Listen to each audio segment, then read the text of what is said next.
You just got the promotion, or the acceptance letter, or the compliment from someone whose opinion actually matters to you. And for about 3 seconds, something warm moved through you. And then it was gone, replaced by a quieter, more familiar thought. They made a mistake. They do not know the real me yet. When they find out what I actually am, this is going to fall apart. And so you smiled. You said thank you. You performed the gratitude they expected. And then you went home and waited, not for the next success, for the moment someone finally figures out that you do not belong here. If that feeling is familiar, you have probably told yourself it will go away when you achieve more, when you are more experienced, when you have more evidence that you deserve to be here. But it does not go away, because it was never about your achievements. It was never about your qualifications. It is about something much older than any of that. And in the next few minutes, psychology is finally going to explain where it actually comes from, and why the most successful people in the world are carrying the exact same thing you are. First, let us be clear about what we are talking about. Impostor syndrome is not a personality flaw. It is not a sign that you are in the wrong place. It is not evidence that the voice telling you that you do not belong is correct. Psychologists Pauline Clance and Suzanne Imes first identified and named this phenomenon in 1978 after studying high-achieving women who, despite their objective success, were convinced they had fooled everyone around them. What they found has since been replicated across cultures, genders, and professions. Studies suggest that up to 70% of people experience imposter syndrome at some point in their lives, including surgeons, executives, professors, artists, and people at the very top of their fields. The more striking finding is this: imposter syndrome does not decrease as people become more successful. In many cases, it increases, because the higher you climb, the more visible you become. And the more visible you become, the more certain you are that someone is about to notice the gap between who you appear to be and who you actually feel like on the inside. But here is what that research also shows. That gap is not evidence of deception. It is evidence of something far more universal and far more interesting. Think back to when you were very young. You looked up at the adults around you, your parents, your teachers, anyone in a position of authority or competence. And what you saw was certainty, capability, people who knew what to do, who made decisions without hesitation, who seemed to exist on a completely different level from you. You could not imagine that your mother had ever been 4 years old, that she had once been afraid of the dark, that she had once failed at something and lain awake at night wondering if she was enough. From where you stood, she was simply competent, simply adult, simply in possession of something you did not have. That early experience created a template, a picture of what competent people look like from the outside. And here's the problem with that picture: it was always incomplete. Because you knew yourself from the inside. You had full access to every doubt, every mistake, every moment of uncertainty, every time you felt like you were guessing instead of knowing. But all you ever saw of other people was their outside, their composed expressions, their confident sentences, their ability to walk into rooms and seem like they belonged there. You never had access to the internal version, the version that was also guessing, also uncertain, also lying awake at 3 in the morning wondering if they were enough. And so you built a comparison that was never fair, your entire interior life measured against everyone else's carefully edited exterior. And you concluded, as almost everyone does, that the gap between you and them was real, that they had something you were pretending to have, that you were the exception, the one who did not quite deserve to be here. But here is what the philosophy and psychology of this actually shows. That gap you have been measuring yourself against for years, the distance between who you feel like on the inside and who you see when you look at the people around you, that gap does not exist the way you think it does. And once you understand exactly why, something shifts, something that no amount of achievement has ever been able to shift. Here is the insight that changes everything. You feel like an imposter not because you are uniquely flawed. You feel like an imposter because you have failed to imagine how deeply flawed everyone else must also be.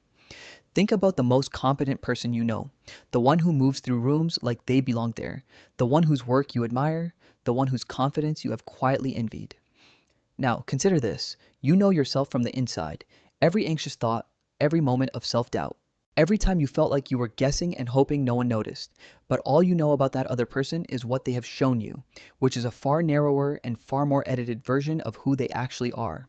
The 16th century philosopher Michel de Montaigne understood this long before psychology had a name for it. He wrote something that sounds simple but cuts to the heart of the imposter experience. He reminded his readers that kings and philosophers and great ladies all have the same biological needs as everyone else. His point was not crude. It was precise. We see the polished surface of distinguished people and we build an image of them that is fundamentally incomplete. We never see them uncertain. We never see them afraid. We never see them lying awake wondering if they deserve to be where they are. So we assume those moments do not exist for them. And then we compare their carefully curated exterior to our fully exposed interior. And we conclude that the difference between us and them is character, capability, belonging. But Montaigne's point, updated for today, is this.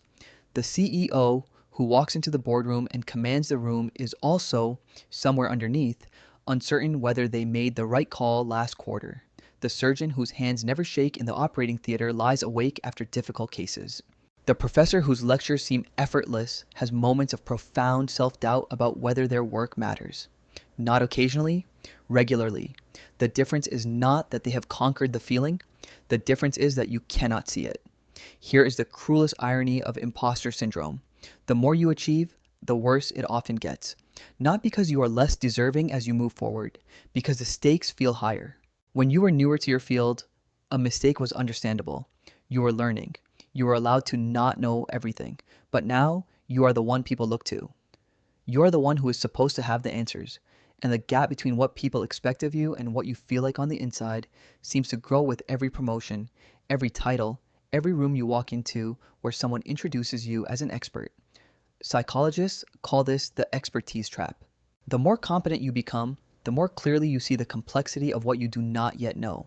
Beginners often overestimate their abilities because they cannot yet see the full scope of what mastery requires. Experts see that scope clearly, and so they feel paradoxically less certain than the people who know far less than they do. This is not a sign that you do not belong. This is a sign that you understand your field deeply enough to know what real mastery looks like. And that understanding is itself a mark of competence.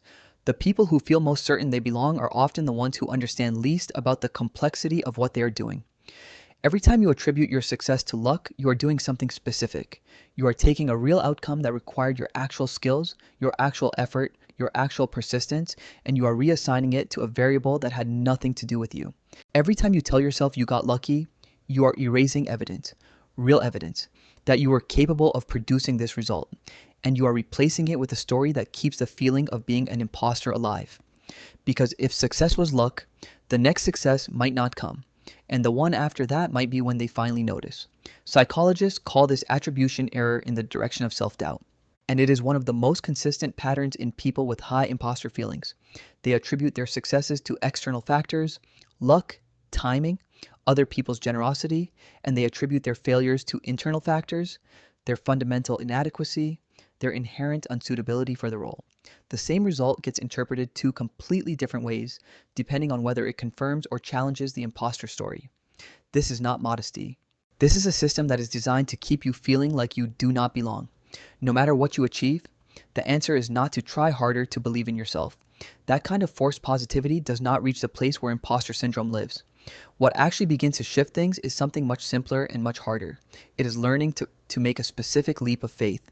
The leap that other people's minds work in basically the same way yours does. That the person across the table from you in the meeting is also, somewhere underneath the composed exterior, uncertain. Also hoping they sound more confident than they feel. Also carrying a version of the voice that says they do not quite belong here.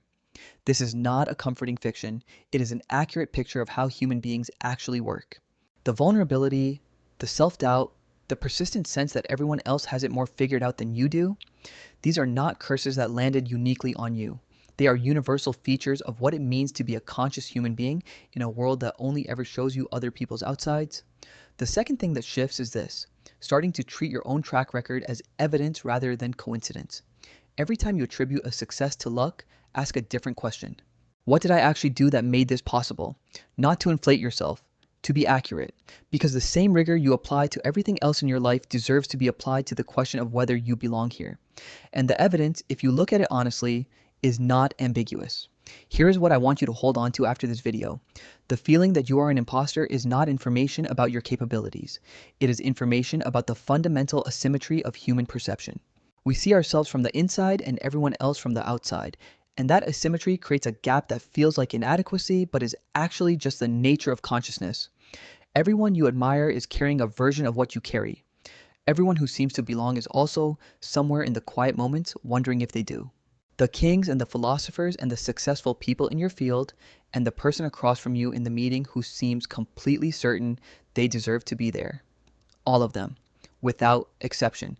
The difference between the people who are paralyzed by this feeling and the people who move forward anyway is not that the second group stopped feeling it.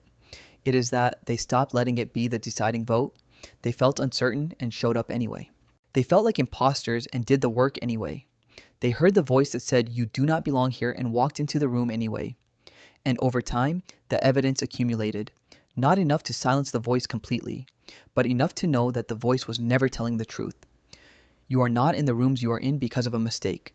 You are not carrying the responsibilities you carry because someone failed to see through you. You are there because of something real that you did and learned and built and survived. The fact that you cannot fully see it yet is not evidence that it is not there. It is just evidence that you are looking at yourself from the inside, like everyone else in that room, like everyone else who ever sat where you are sitting and wondered the same thing. If this video finally gave language to something you have been living with for a long time, leave a comment below. You do not have to explain yourself. Just say, "This is me," and I will know exactly where you are. And if someone in your life seems to have it all together on the outside, but you suspect they are carrying this underneath, send this to them. Not with a message. Just send it. Sometimes being finally understood is the only thing a person needed to keep going. Take care of yourself. I will see you in the next one.